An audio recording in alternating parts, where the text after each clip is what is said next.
Hello guys, কি অবস্থা সবার? চলে এলাম আবার একটা নতুন মিনি ব্লগ নিয়ে। আমরা এখন দুজনে বেরিয়েছি একটা ভালো হোটেলের খোঁজে, কারণ আমাদের দুজনের পেটে খুব খিদে পেয়েছে, কিন্তু এখনো খাওয়া হয়নি।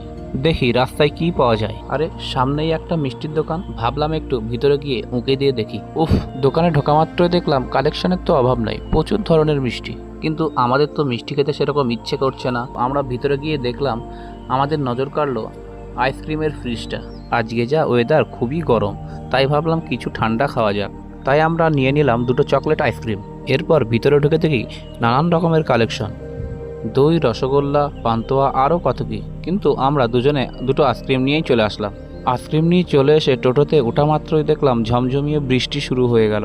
বৃষ্টিতে আবহাওয়াটা একদম জমে গেছে, সেই সঙ্গে আইসক্রিমটাও খেতে দারুণ লাগছে। তো বন্ধুরা, আজকের ভিডিওটা এখানেই শেষ করছি। ভালো লাগলে লাইক, কমেন্ট, শেয়ার করে দেবেন, আর অবশ্যই চ্যানেলটি সাবস্ক্রাইব করে পাশে থাকবেন। দেখা